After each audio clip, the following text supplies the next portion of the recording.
नमस्कार। मैं डॉक्टर अमित व्यास हाजिर हुआ हूँ फिर एक ऐसे विषय पर चर्चा करने के लिए जो हमारे हिंदू संस्कृति के लिए बहुत महत्वपूर्ण घटनाक्रम है, और वो है नव संवत्सर की स्थापना, या यूँ कह लीजिए कि नव संवत्सर का प्रारंभ होना। देखिए, 1 अप्रैल से हमारा नया संवत्सर लागू होने की जगह पर 2 अप्रैल को नया संवत्सर प्रारंभ होने जा रहा है, क्योंकि कोई भी घटना जब घटित होती है तो उसका हमारे हिंदू सनातन धर्म के अनुसार एक धार्मिक महत्व भी है। और जैसा कि हमारे हिंदू में संस्कृति में ऐसा माना जाता है कि नारी को हम एक शक्ति का पर्याय मानते हैं, और इस पर्याय होने की वजह से हमारा जो नया संवत्सर है वो प्रतिवर्ष नवरात्रा स्थापना यानी चैत्र शुक्ल की प्रतिपदा से प्रारंभ होता है। इसका तात्पर्य सीधा सीधा सा ये है कि हमारे हिंदू धर्म में नारी शक्ति को सदैव पूजनीय स्थान तो दिया ही गया है, बल्कि एक शक्ति का पर्याय भी माना गया है। और जहाँ तक सवाल है हमारे हिंदुस्तान के हिंदू संस्कृति का, उसमें माँ दुर्गा का जो स्थान है वो शुरू से ही, जब से भी हिंदू देवी देवताओं की पूजा होती आई है, और हर देवी देवता की पूजा के पीछे कहीं न कहीं किसी न किसी घटना को या किसी न किसी ऐतिहासिक घटनाक्रम को इसका जिम्मेदार माना जाता है।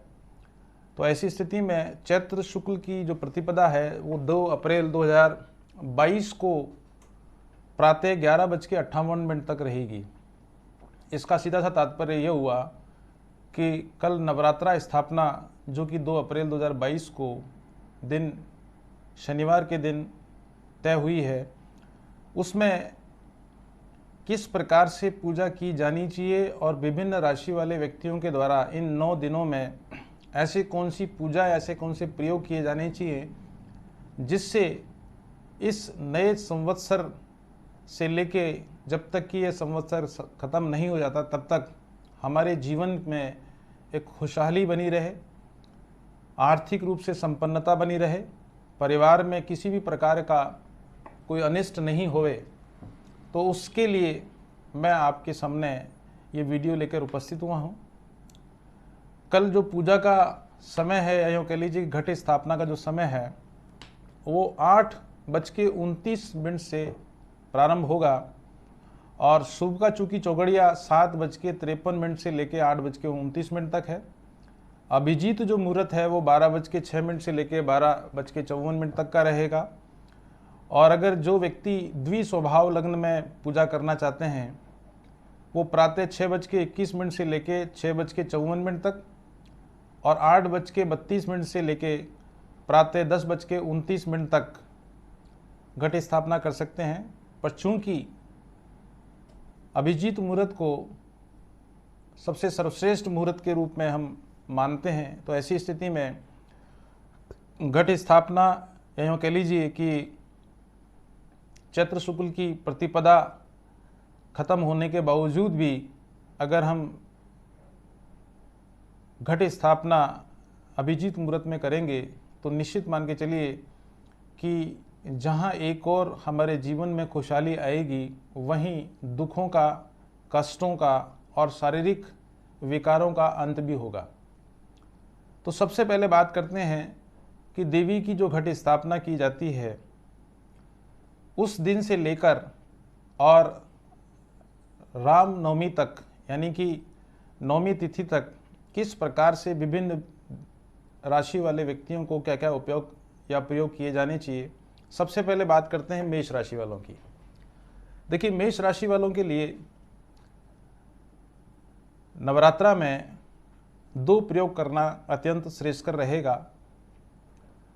एक तो ये कि जिस दिन घटा स्थापना आप करें तो लाल चुन्नी से माता का आसन बनाएं और उस पर चावल से स्वास्तिक बनाकर देवी माँ की फ़ोटो या प्रतिमा जो भी आपके पास उपलब्ध है उसको रखें, और शनिवार से ही हनुमानाष्टक या हनुमान चालीसा के 7 बार पाठ प्रतिदिन 9 दिन तक अगर आप करते हैं तो ये निश्चित मान के चलिए कि रोग, शत्रु और कर्जे का तो नाश होगा ही, बल्कि आपके आत्मविश्वास में उत्तरोत्तर वृद्धि देखने को मिलेगी। और सबसे बड़ी बात यह है कि मेष राशि के धारक का स्वामी मंगल है, तो ऐसी स्थिति में हमारे ज्योतिष में मंगल ग्रह को एक अंगारक ग्रह के रूप में या यूँ कह लीजिए कि काफ़ी प्रभावशाली ग्रह के रूप में मानते हैं। तो ऐसी स्थिति में मेष राशि वालों को और वृश्चिक राशि वालों को, दोनों को ही ये प्रयोग करना सार्थक सिद्ध होगा। और चूंकि मेष राशि वालों के लिए इस समय पर जो ग्रहों की स्थिति है वो निश्चित रूप से उनके फेवर में है और थोड़े बहुत राहु की स्थिति ठीक नहीं है, तो ऐसी स्थिति में अगर आप नवरात्रों में ऐसा प्रयोग करेंगे तो निश्चित रूप से आपको काफ़ी लाभ देखने को मिलेगा। अब बात करते हैं वृष राशि की। देखिए, वृष राशि वालों को चाहिए कि देवी को प्रतिदिन सफ़ेद फूल अर्पित किए जाएं और प्रतिदिन शिवजी के मंदिर में जाकर कच्चे दूध से स्नान अवश्य रूप से कराया जाए।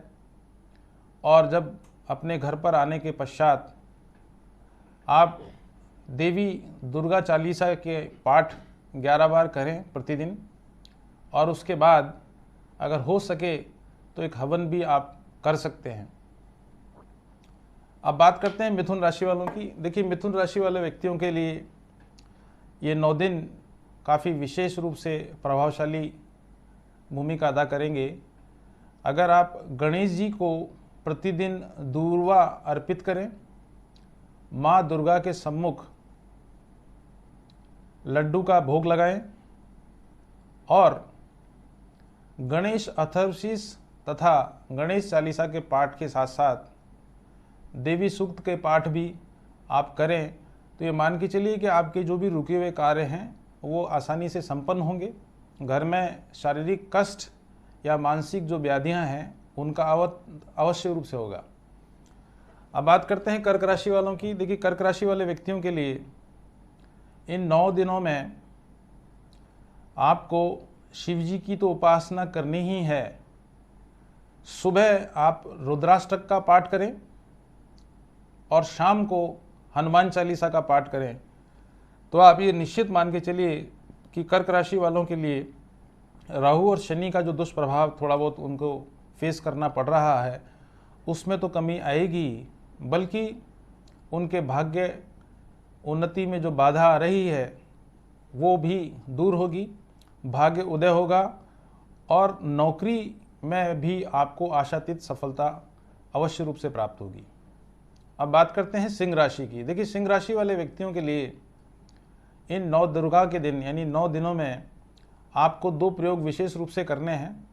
एक तो प्रतिदिन हनुमान जी के मंदिर में जाकर आपको गुड़ और चने का भोग लगाना है, और दूसरा हनुमान जी के मंदिर में अथवा अपने ही घर पर बैठकर आप सुंदरकांड का पाठ अगर करते हैं तो ये निश्चित मान के चलिए कि आपके जीवन में खुशहाली तो आएगी, बल्कि घर में कोई भी अगर आपदा विपदा आपके साथ घटित न हो उसके लिए भी, और अगर आप किसी समस्या से पीड़ित चल रहे हैं उसका समाधान करने के लिए भी अगर ऐसा प्रयोग करेंगे तो आप निश्चित मानिए कि आपको आशातीत सफलता प्राप्त होने के साथ साथ में आपके भाग्य के द्वार अपने आप ही खुल जाएंगे।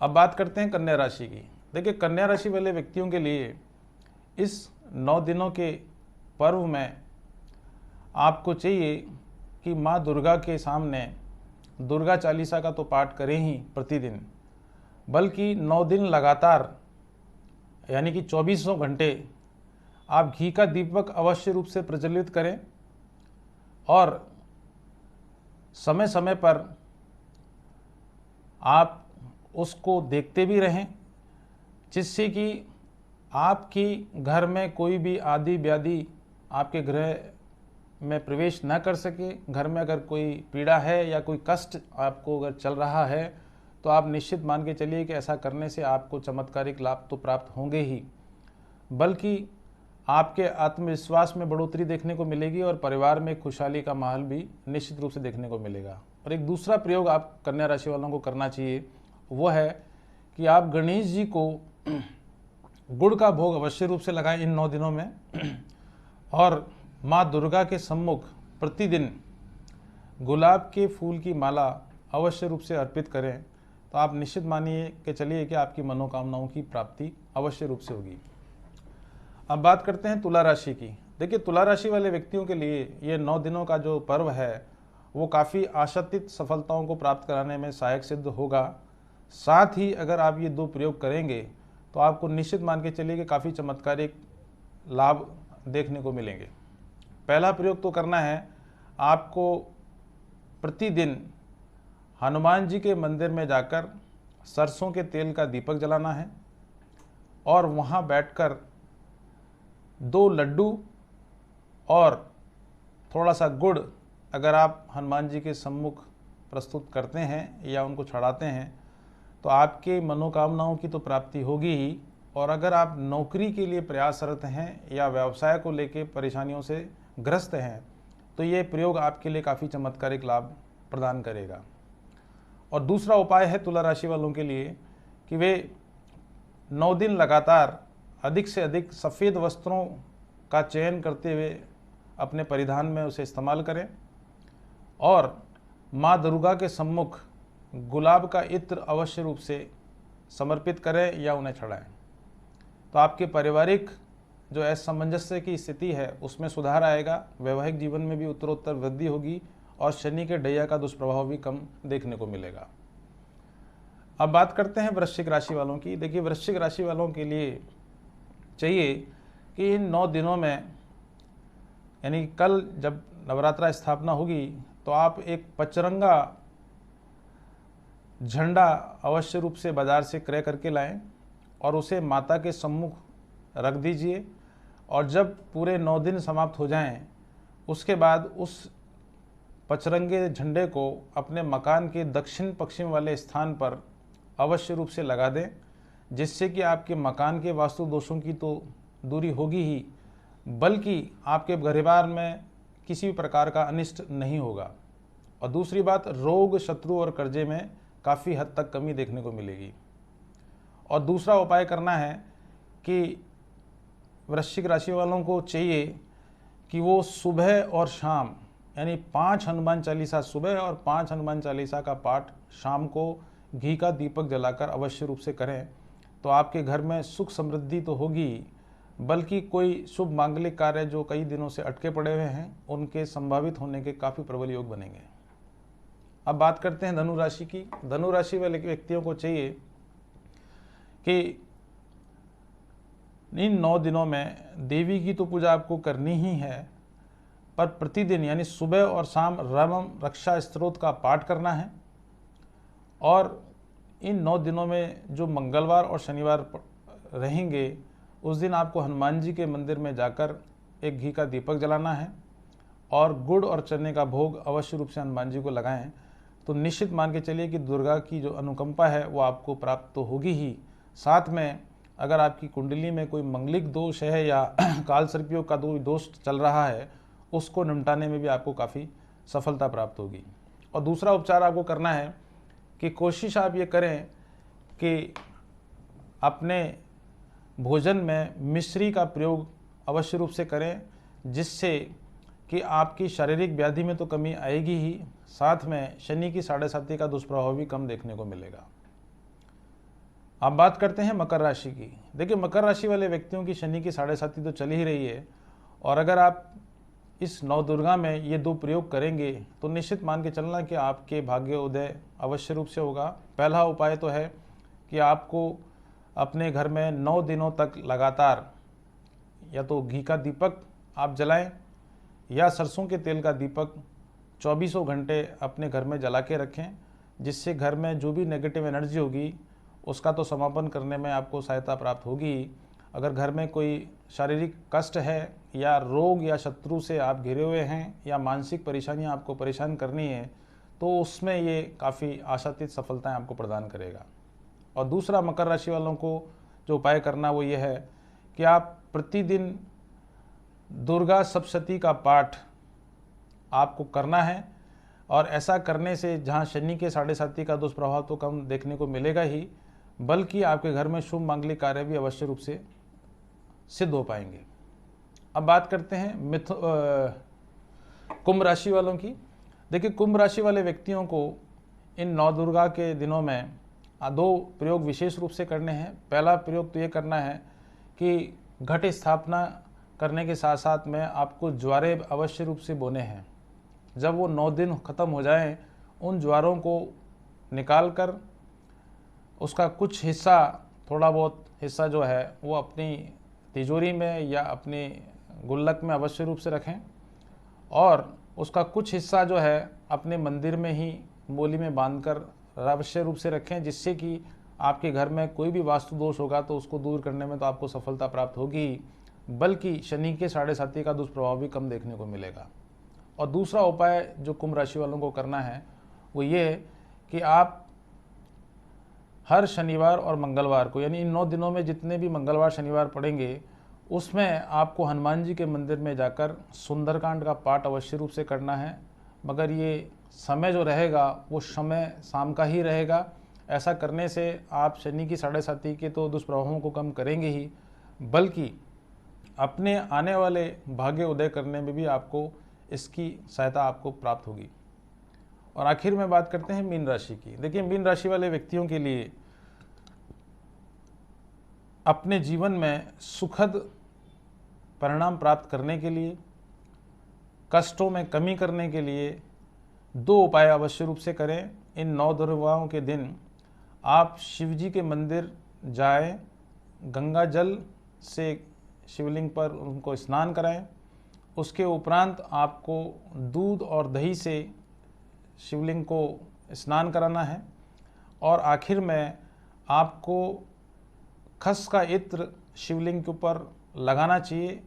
ऐसा करने से जहां माँ दुर्गा का कृपा तो आपको प्राप्त होगी, देवों के देव महादेव की भी अनुकंपा आपको चमत्कारी रूप से देखने को मिल सकती है।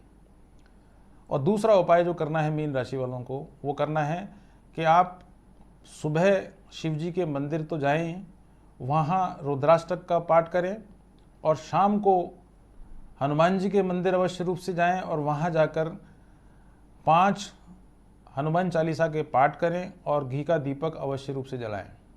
और ऐसा करने के बाद आपको गुड़ और चने का भोग अवश्य रूप से लगाना है। आप निश्चित मान के चलिए कि मीन राशि वालों को वो चमत्कारिक लाभ मिलेंगे जिससे कि वो आप आने वाले समय में इस बात की अनुभूति अवश्य रूप से करेंगे। तो ये बात करी मैंने कि 22 दिनों के अंदर अंदर सभी राशि वालों को अगर इन प्रयोगों का आत्मसात किया जाता है तो बहुत चमत्कारिक लाभ मेष राशि से लेकर मीन राशि वालों को प्राप्त होंगे।